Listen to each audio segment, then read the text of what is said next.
Bonjour, bienvenue chez American Car City Classic. Je suis Olivier et aujourd'hui, je vais vous présenter encore une très belle voiture, rare sous nos cieux, relativement exclusive, avec un très bel historique et des petites anecdotes qui vont vous plaire. Donc là, les amateurs auront reconnu, il s'agit d'une Ford Mustang Shelby GT350 de 1970. Je vais vous expliquer pourquoi, comment on les reconnaît. Là, on fera tout à l'heure le tour de la voiture. Vous verrez en détail à quoi on reconnaît une voiture comme ça, qu'est-ce qui fait sa spécificité. D'abord, on va faire un petit peu d'histoire. On ne va pas refaire l'histoire de Shelby parce que, bon, la majorité d'entre vous qui nous regardent la connaissent. C'est sorti en 65-66. L'esprit de Carroll Shelby, c'était avant tout de fabriquer une voiture de course. C'était un homme de course. Donc, il avait commencé ce partenariat avec Ford. D'abord parce que les autres constructeurs ne voulaient pas de lui. Il n'y a que Ford qui a accepté. Et puis, il voulait absolument une voiture compacte qui pouvait faire du circuit. Donc, il y a la Mustang qui s'y présentait bien. C'est une voiture relativement petite au départ. Et il en a fait une vraie bête de course. Donc, les années 65-66, c'est les générations les plus chères, les plus intouchables et les plus exclusives, les plus dures. À partir de 67-68, Ford sent que la tendance est bonne auprès des acheteurs et ils fabriquent donc des voitures déjà plus grosses. Bon, la Mustang 67 est déjà plus grosse que la 66 d'une façon générale en base de production. Mais donc ils fabriquent des voitures avec des big blocks dedans en GT350, donc small block, GT500 big block. C'est des voitures un peu plus cossues mais qui ont encore un peu l'esprit Shelby de loin. D'accord, ça reste surtout une branche que crée Ford de luxury car. C'est important aussi pour leur image, c'est important pour la concurrence aussi General Motors et Chrysler Group. Donc, ils veulent fabriquer une voiture qui est un peu plus quali. Donc, ils sortent la 67-68. Les 67-68, elles ont des petites modifications esthétiques par rapport à une Mustang de base, principalement le panneau arrière avec les feux de la T-Bird, et puis tout le masque avant qui est un petit peu modifié. Mais on arrive quand même à reconnaître l'esprit de la Mustang standard dans les 67-68. 69-70, les dirigeants de Ford savent très bien que ça commence à sentir le sapin pour l'histoire des voitures de sport ou des voitures haut de gamme. Donc, ils reconduisent l'année modèle 69, mais avec un esprit radicalement différent dans l'esprit, dans la conception de la voiture. Vraiment, il faut que ça soit différent de la Mustang. Donc d'ailleurs, on le voit bien, là, on ne reconnaît plus grand-chose de la Mustang originale. Il voulait vraiment se démarquer parce il fallait sortir de l'histoire des muscle cars. Je rappelle dans l'idée, les muscle cars, le concept de base, c'est une voiture vidée avec un gros moteur dedans. Un minimum d'équipement, il fallait que ce soit pas cher. C'était pour plaire au baby-boom, donc aux jeunes. Et ce type de voiture-là, quand ça sortait, ça valait 40% de plus qu'une Mustang haut de gamme. Donc, c'était pas vraiment l'esprit muscle car, c'était plutôt du luxury car, d'accord? Comme la Corvette C1 ou C2 pouvait l'être aussi dans les années 60. Bref, les Mustang 69, quand elles sortent, il n'y en a pas beaucoup de produites. Ils s'en fabriquent à peu près 3000 au total, 69-70. Je vais vous expliquer après les petites anecdotes, mais il n'y en a eu que 3000 de fabriqués à peu près. C'est ce que les chiffres disent. Il faut savoir que Ford voulait toujours garder l'esprit un peu manuel, c'est-à-dire fabrication, montage à la main des Shelby. Donc, ils ont confié le montage des Mustangs à une société qui s'appelle A.O. Smith. Et toutes les 69 ont été montées là-bas.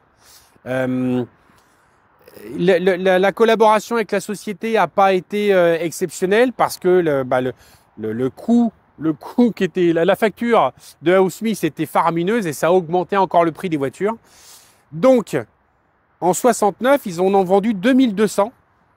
2200 Mustang GT350, GT500, fastback et cabriolet, tout confondu. 2200 environ. Il en restait une petite fourchette. Donc, il y avait le choix soit de les foutre à la benne, et ça, les Américains sont capables, même quand c'est neuf, ou alors de les rebadger pour le millésime 70, ce qui était plus intéressant en termes commerciaux. Donc, ils ont décidé de confier les 789 exemplaires restants.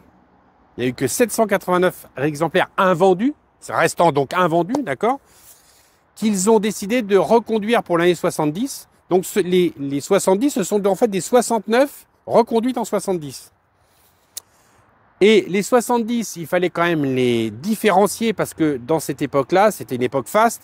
Chaque année modèle avait des spécificités. Vous ne pouviez pas mélanger les années. Donc là, la 70, il fallait la démarquer, la 69. Donc, par exemple, les bandes noires, ici comme ça, sont spécifiques à 70. Et ça a été fait, la modification, les quelques modifications que je vais vous expliquer, elles ont été faites chez Carcraft.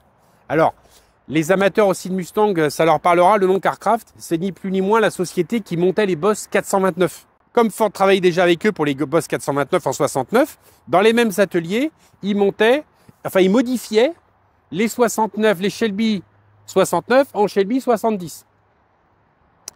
Évidemment, chaque voiture de millésime, 5 millésimes a un numéro de série avec la première lettre qui correspond à l'année modèle. Donc là, on se retrouvait avec un problème. Donc, ils ont demandé à faire reviner les voitures. Reviner, c'est-à-dire regraver des numéros de série typiques 1970 pour les différencier des 69. Sous le contrôle du FBI, évidemment, qui est l'organisme là-bas qui gère tout le côté légal. Donc, une 70, c'est une 69 revinée. Voilà. Les petites différences avec une 70, c'est principalement les deux bandes noires.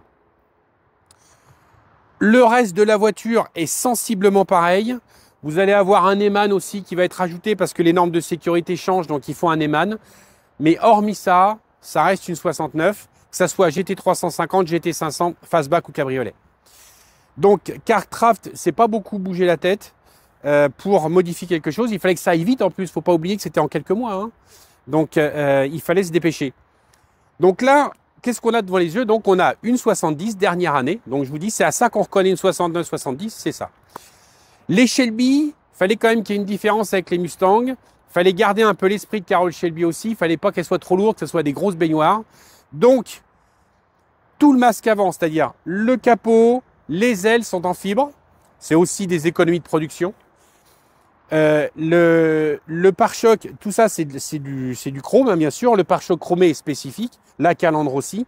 Mais tout le bloc avant est en fibre. Le bloc arrière est en fibre aussi. On a toujours les fameux feux de Thunderbird qui sont rajoutés, qui sont intégrés au tablier arrière. Et après, en intérieur, vous avez en plus l'ajout d'un arceau. Donc ça, c'est stock usine. Et encore une fois, normes de sécurité, on sent qu'elles arrivent. Vous avez plus la ceinture ventrale de poing. Quand vous aviez un accident, vous glissiez dessous. Là, vous avez en plus des harnais qui s'accrochent à l'arceau de sécurité. Donc vous étiez bien maintenu. Et donc ça vous donne une voiture quand même qui a un look, nous on adore, moi j'adore ce look-là, mais c'est radicalement différent d'une Mustang 69. Pour ceux qui nous regardent, ils voient la tête que ça. Et là, on n'y est pas du tout. Donc là, on va faire le détail de la voiture. Vous allez regarder un petit peu comment ça se présente. Et puis, on se retrouve tout de suite. Donc, vous voyez déjà le détail de la face avant. C'est très agressif, c'est très pointu. C'est joli comme tout. C'est bien spécifique. Vous voyez, tous les pare-chocs, tout ça, c'est vraiment spécifique à cette auto-là. Les éléments en fibre, c'est un peu facile. Par contre, moi, après, les baguettes chromées, etc., tout ça, c'est fait spécifiquement. Donc les ailes donc elles rouillent pas, hein, ça c'est pratique déjà. La bande rétro-réflexe ici qui vous indique ce que c'est.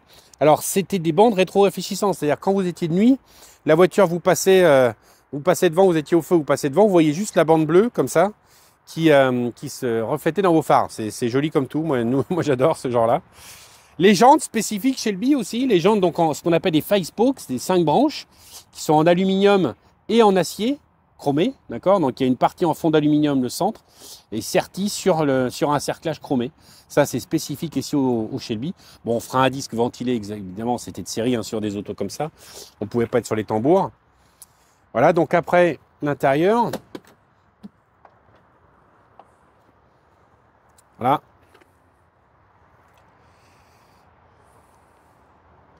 Donc là, on reprend les codes des Mustang de 69. 69-70, donc le volant, 3 branches comme ça, mais bon, au lieu d'avoir le logo Mustang, vous avez le Shelby. Le klaxon dans le centre du volant, le horn ring, ce qu'on appelle. Après, bon, l'instrumentation complète avec le contour. En boîte manuelle ou boîte automatique, il y avait l'option boîte automatique aussi, sinon c'est la boîte 4 classique. Les petits interrupteurs juste derrière le lever de vitesse qui sont pour les anti-brouillards. Les anti-brouillards avant. Voilà. Donc l'intérieur rouge comme ça, c'est vraiment de toute beauté. L'extérieur, on croirait que c'est blanc, mais en fait ça s'appelle pastel grey. C'est un espèce de gris très très clair. C'est pareil, c'était spécifique à cette auto-là. C'est très joli. Quand on voit le pastel grey, on discerne le gris, mais c'est vraiment très léger. Hein. Ça reste de loin, ça reste du blanc. Hein. Voilà. Donc après, pareil, des petites écopes spécifiques pour les Shelby factices. Alors sur le capot, les ouïes sont fonctionnelles. Hein. Donc c'est ce qu'on appelle les prises NACA.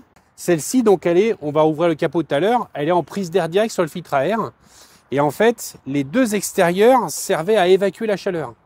Donc entrée d'air, sortie d'air ici, donc pour donner de l'air frais au moteur. Là, c'est que pour le filtre à air, et là, c'était pour aérer la mécanique. Donc tout ça, c'est fonctionnel. Voilà, donc l'arrière, on reprend toujours l'appareil, les jantes. Voilà, alors la face arrière qui est superbe, avec un échappement particulier, spécifique aussi, en aluminium aussi, un bloc complet qui reprenait les doubles lignes qui arrivaient en dessous et hop, elle revenait sur un seul bloc. Donc c'est un bloc d'aluminium qui est tout en longueur comme ça et qui reprend les doubles lignes pour ressortir ici. Il fallait se démarquer d'une façon ou d'une autre et ça donne un résultat qui est assez intéressant. Les fameux feux de Thunderbird qui ont fait aussi la réputation de cette voiture. Parce que là, de l'arrière, on ne peut pas non plus se tromper. Tout l'intérêt, de toute façon, dans ces années-là, c'était de se démarquer de la concurrence. Hein. C'était pas comme aujourd'hui où tout le monde couche avec tout le monde, c'est les moteurs de l'un qui vont dans l'autre, etc. Là, il fallait vraiment se démarquer quoi qu'il se passe. Hop, voilà. Donc petit coffre, hein, comme toutes les sports roofs. C'était fait pour rentrer à un club de golf éventuellement. Mais on est loin des gros capots, des full size, des gros coffres des full size où on pouvait rentrer plusieurs personnes dedans et en plus elles étaient à l'aise. Voilà, ça reste compact, mais c'est l'esprit. En 71-72, c'est encore pire. Hein. Là, il n'y a plus de place du tout. Voilà, donc il y a un petit bec de canard comme ça qui est joli comme tout, aussi qui est spécifique à ce modèle-là. L'intérieur de l'autre côté. Donc évidemment, on reprend l'intérieur luxurié d'une Mustang normale. On y ajoute quelques petits logos Shelby, évidemment. L'arceau, les harnais.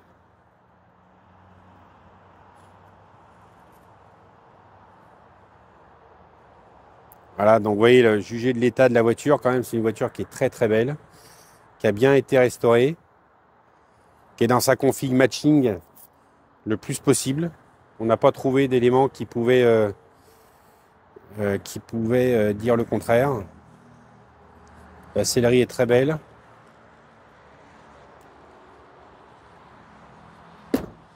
Voilà. Bon, le capot, donc tout en fibre. Hop, donc ouverture rapide ici, toc, petit loquet en dessous, et voilà. Le cœur de la bête. Donc là, on voit bien le ramer qui apparaît ici, qui est fonctionnel avec un filtre à air bien spécial pour elle.